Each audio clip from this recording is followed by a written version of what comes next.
Cheers, all right? One for me, one for me mate. One for your mate, you mad bugger.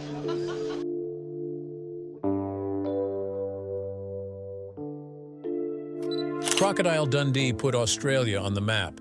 It was a cultural juggernaut that conquered Hollywood and turned a bushman into a global icon. But while audiences were laughing and quoting its most famous lines, there were darker truths lurking behind the legend. The real man who inspired Mick Dundee met a disturbing end. Some controversial scenes were quietly erased from history, and the franchise's legacy hides scandals the directors never wanted you to know about.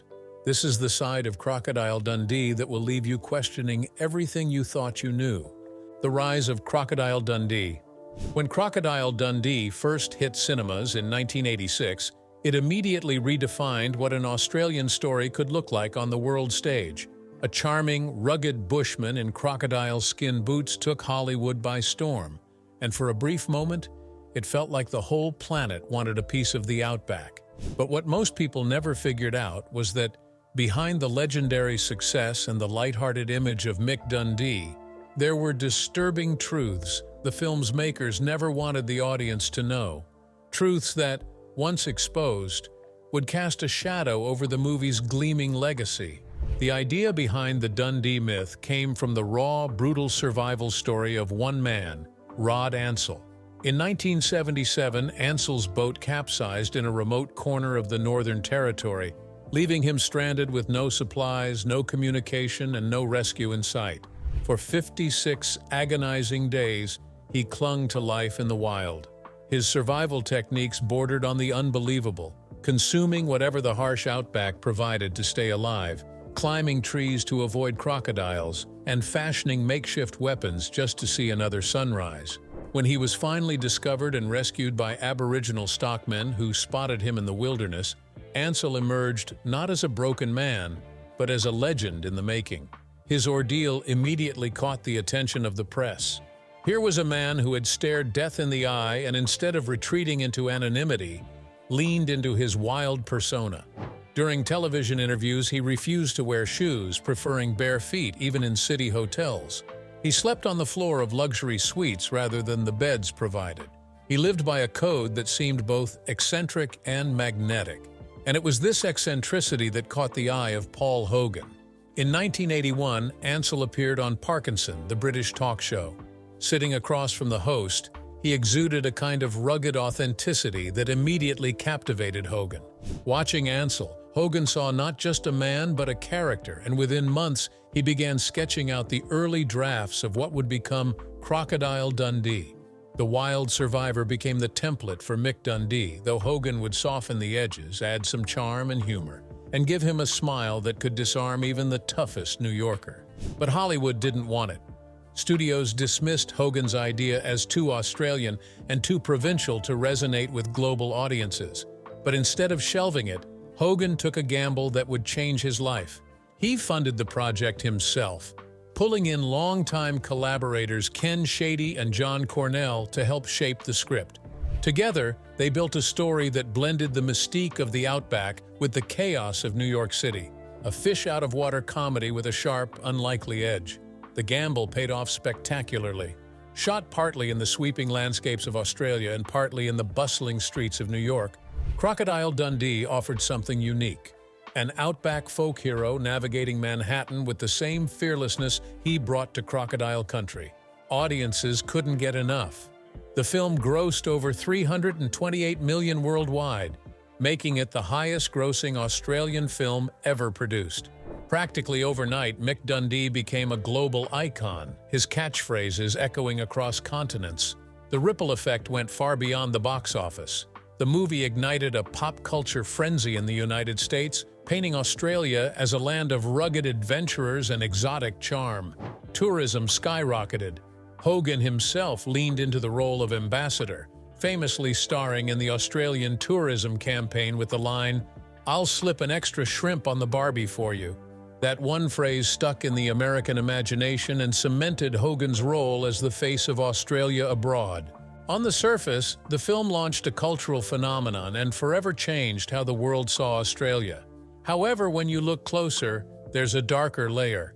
Because while audiences embraced the humor, The catchphrases of Mick Dundee, the real man who inspired it all, were unraveling, and yet Hollywood never wanted that truth to surface. Hollywood sanitized it. Crocodile Dundee didn't just tell an Australian story, it reshaped it, polished it, and in some cases, stripped it of its edges. Hollywood knew the film had something special, but executives weren't convinced international audiences would fully understand or even accept a version of Australia that was too raw and too real. So they stepped in, sanding down the details until the movie felt safe enough to travel across the world. What viewers ended up seeing was less Australia as it was, and more Australia as Hollywood imagined it. One of the first battles was over Paul Hogan's own voice. His accent, thick and unpolished, was exactly what gave Mick Dundee his authenticity. But American executives thought it was too strong, too strange, and too likely to confuse viewers. They suggested dubbing Hogan entirely, swapping his voice for a cleaner, more neutral sound. Hogan flatly refused. If there was going to be a Crocodile Dundee, it would have to sound like the man himself, thick accent and all. In the end, Hogan won that fight, but not without compromise. Instead of re-recording his lines, the film was split into two versions, a domestic cut for Australian audiences and an international cut for everyone else. The global release trimmed down the slang, softened some of the cultural references, and explained or removed moments that Hollywood believed wouldn't translate. For example, certain uniquely Australian phrases were swapped for plain English, making sure no one in Kansas or California got left behind. It was subtle, but the result was clear. The film was no longer just an Australian comedy. It was a carefully calibrated product designed to make Americans laugh without ever feeling left out. But the sanitizing went far deeper than language. The movie leaned heavily on familiar, almost cartoonish stereotypes of Australia. The rugged bushman who could charm anyone, the Sheilas, who were drawn to him, the ever-present kangaroos, and of course the crocodiles. These images were digestible, easy to market, and instantly recognizable. Yet they also reduced an entire country to a series of cliches. Real Australian life, with its diversity, its urban modernity, and its complexity, was pushed to the side in favor of a glossy postcard version. The most troubling omissions came in its handling of Indigenous culture. Legendary Aboriginal actor David Gulpilil was initially cast to bring depth and authenticity, but his role was sidelined until it was little more than a novelty appearance. Aboriginal traditions and ways of life were treated as background color, interesting enough to add flavor, but never given the respect or centrality they deserved. To many critics, it felt like Hollywood had taken something real and flattened it into a gimmick. Instead of using its platform to shine a light on Indigenous stories, the film played them off as exotic props in Mick Dundee's larger-than-life adventure. The portrayal of masculinity also revealed how carefully the film had been tailored for American audiences. Mick Dundee was not just rugged, he was positioned as a kind of throwback hero. He was fearless, funny, endlessly capable, and always in control. His treatment of women, while presented as cheeky or charming, was rooted in attitudes that even at the time were beginning to feel outdated. Hollywood packaged him as a man's man, the sort of character that could be easily marketed alongside cowboys and action stars. It worked, but it also meant that more complicated or nuanced portrayals of gender and race were glossed over. By the time Crocodile Dundee hit U.S. theaters, it wasn't just an Australian comedy anymore. It had become an export, an idea of Australia shaped to fit international tastes. It was clean, funny, and safe. But the truth beneath it, the rawness of Rod Ansell's real ordeal, the diversity of modern Australia, and the depth of Indigenous culture had been scrubbed away. Of course, the polishing came at a price. What audiences saw was a version of Australia that many locals barely recognized, a sanitized fantasy designed to sell tickets. And while the world embraced the film, the cost of that sanitization would echo long after the credits rolled. And as if that weren't enough, things behind the camera weren't nearly as smooth as the polished film suggested. Because while the audience enjoyed the end result, the people making it were dealing with a very different kind of struggle. The chaos behind the scenes. On screen, Crocodile Dundee looked effortless. But what audiences didn't see was the sheer unpredictability of life behind the cameras. The production wasn't a smooth Hollywood machine. It was a chaotic blend of wilderness hazards, improvised brilliance, and very human entanglements that sometimes pushed the crew to their limits. One of the earliest reminders that they weren't filming on a studio backlot came in the form of an uninvited guest, a real crocodile.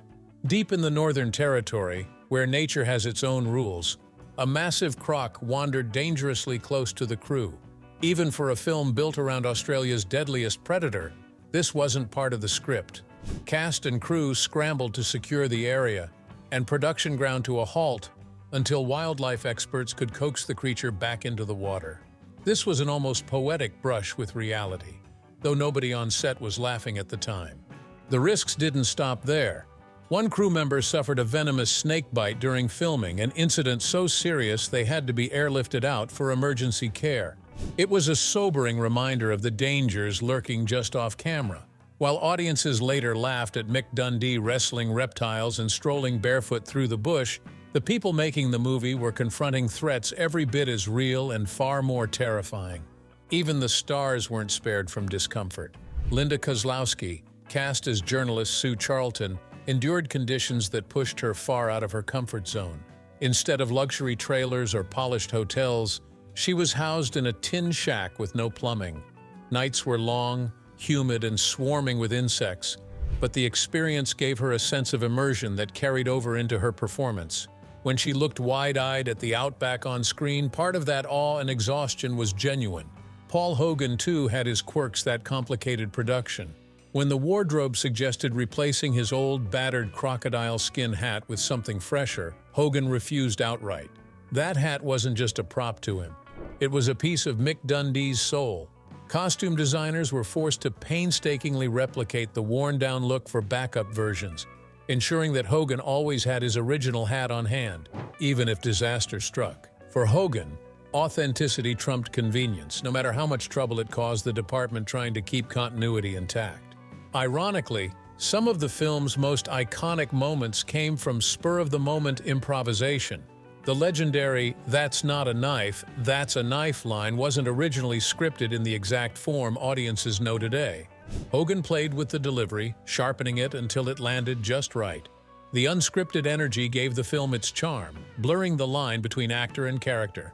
Other small touches, like wry glances and sly remarks, came from Hogan's instinct rather than the script. These improvisations, born out of chaotic shooting days and loose direction, ended up becoming the heartbeat of the film. There was also the off-screen romance that no one had planned for. Hogan and Linda Kozlowski's chemistry didn't stop when the cameras turned off. As the shoot went on, their bond grew stronger, sparking a relationship that became one of the biggest stories surrounding the film. They eventually married, adding a fairy tale twist to the movie's legacy. Yet, like many Hollywood romances, it didn't last forever. Their later divorce was a reminder that what looked magical on screen often carried much heavier baggage behind it. But the chaos of crocodiles, snakes, and romance was only part of the story. What came next would prove far more uncomfortable. Because while the world laughed at the adventures of Mick Dundee, there were scenes and choices that the directors worked hard to keep hidden. The scenes they tried to bury. Crocodile Dundee was hailed as a feel-good comedy that bridged two cultures, the rugged Australian outback and the bustling streets of New York City. It charmed audiences with its humor, heart, and charm. Yet buried beneath the laughs were moments that, even at the time, raised eyebrows. Decades later, those same moments would become the subject of fierce debate, forcing both fans and studios to reckon with the uncomfortable parts of a movie once celebrated as harmless fun. One of the most talked-about scenes came during a bar sequence where Mick Dundee encounters a transgender woman. Instead of playing it with curiosity or respect, the script pushed the humor in a direction that hasn't aged well. Mick behaves inappropriately, the gag relying entirely on the shock factor of her gender identity. In the 1980s, mainstream audiences might have laughed. However, today, that moment feels jarring, a punchline at the expense of a marginalized group. It's one of those scenes that modern viewers often stumble on, unable to reconcile it with the otherwise lighthearted spirit of the movie. The film also included racially insensitive exchanges, such as Mick's banter with a black chauffeur in New York. The dialogue leaned on stereotypes rather than authentic interaction, reducing the character to a prop for Dundee's antics. While audiences at the time may have glossed over it, critics looking back have noted how easily it could have been written differently without stripping away the humor.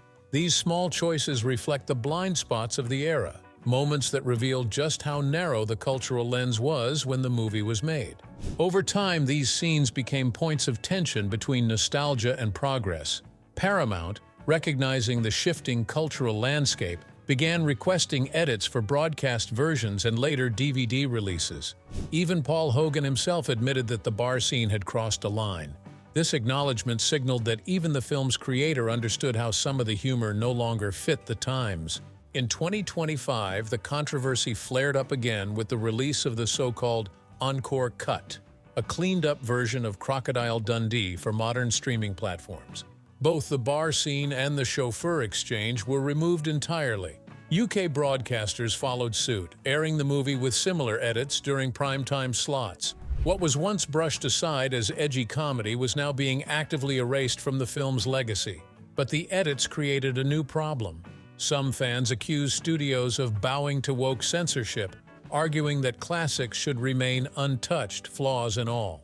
They saw the cuts as an attempt to rewrite history, stripping away the rawness that made Crocodile Dundee what it was. Others defended the decision, saying the edits made the film more inclusive and accessible to modern audiences, especially younger viewers discovering it for the first time. The debate quickly spilled onto social media, where the question wasn't just about one film, but about how society should handle the problematic parts of its cultural past. Film historians weighed in too. Some argued that removing these scenes risked flattening history, presenting a sanitized version of the 1980s that never really existed. They stressed that movies are cultural artifacts, and erasing their flaws only makes it harder to understand the attitudes and blind spots of the time. Others countered that context matters, especially because what may have been acceptable in 1986 could cause genuine harm today, in an era where representation on screen carries so much weight. To them, edits weren't about rewriting history, but about refusing to perpetuate harm in the present. For longtime fans of Crocodile Dundee, the edits also sparked personal reflection. Many fans recalled laughing at the scenes when they were younger, only to feel uncomfortable re-watching them decades later. The discomfort wasn't just about the jokes themselves, but about realizing how normalized that kind of humor once was. In a way, the edits forced viewers to confront how much society has changed and how much it still struggles with issues of gender, race, and respect.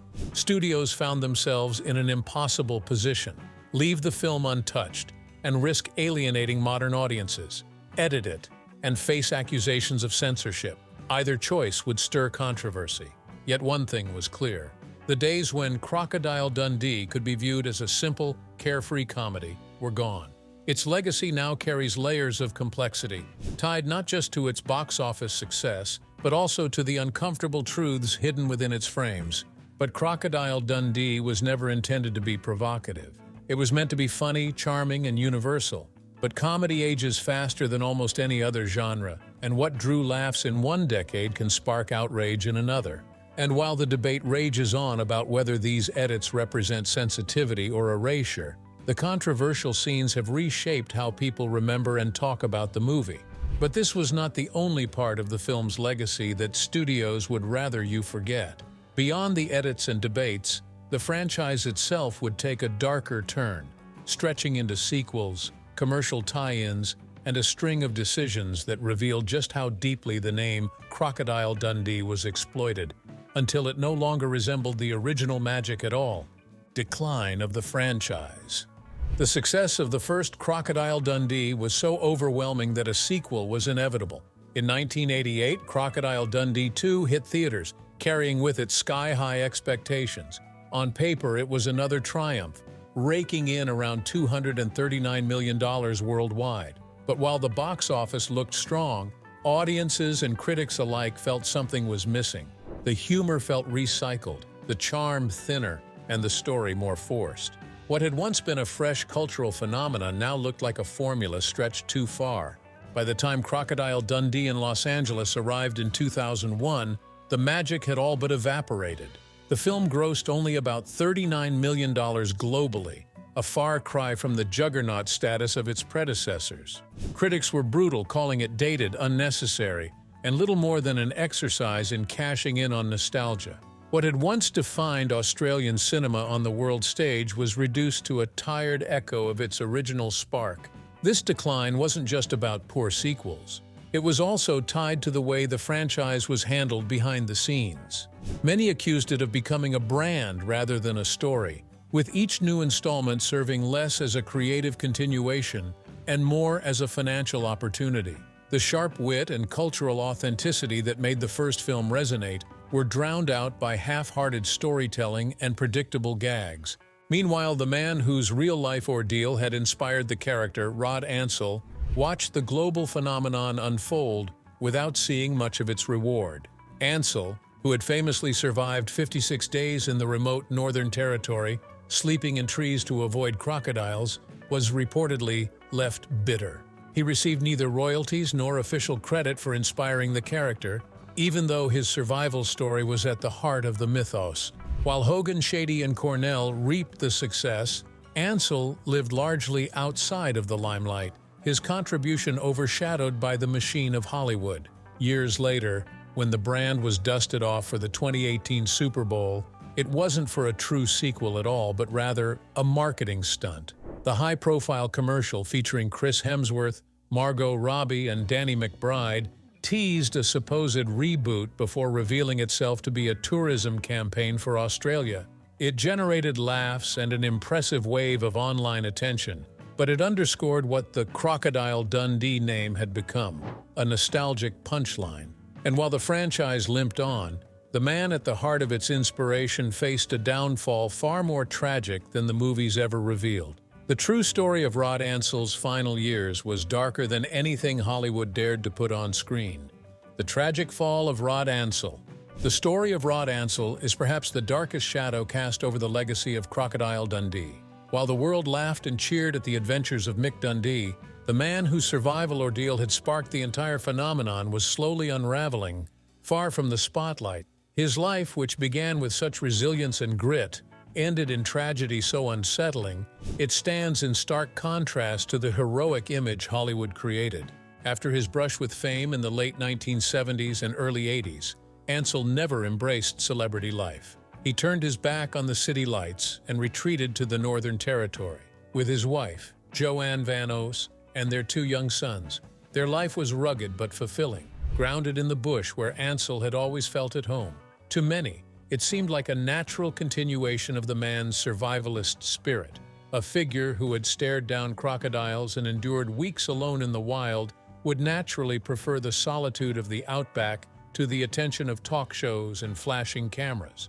But beneath the surface, cracks were forming. In the late 1980s, Ansel suffered a devastating financial blow when the government's bovine tuberculosis eradication campaign wiped out his cattle herd. Nearly 3,000 head of cattle were destroyed, with little in the way of compensation.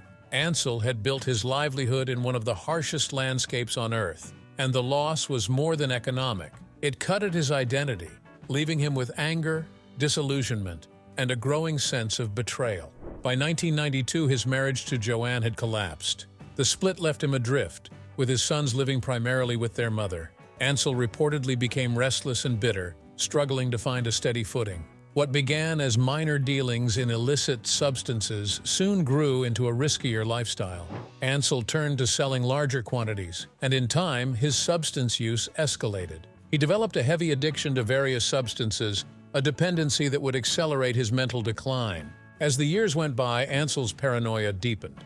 He was once admired for his eccentricities, including sleeping barefoot on hotel floors, refusing to wear shoes on talk shows, and keeping his bushman identity alive even in the city.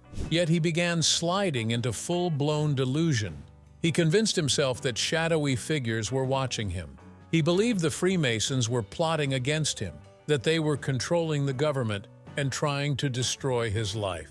Insider reports described him as increasingly volatile, unpredictable, and consumed by conspiratorial thinking. This paranoia reached its breaking point in 1999, On the night of August 3rd, police received reports of erratic behavior and possible threats in the Darwin River area, where Ansel had been living in a makeshift camp.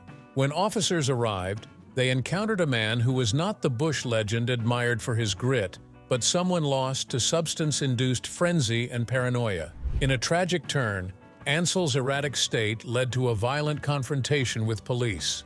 Amid the chaos, an officer lost his life, and the standoff ended with Ansel being fatally shot at the age of 44. The grim irony of his death was not lost on those who remembered the Crocodile Dundee phenomenon.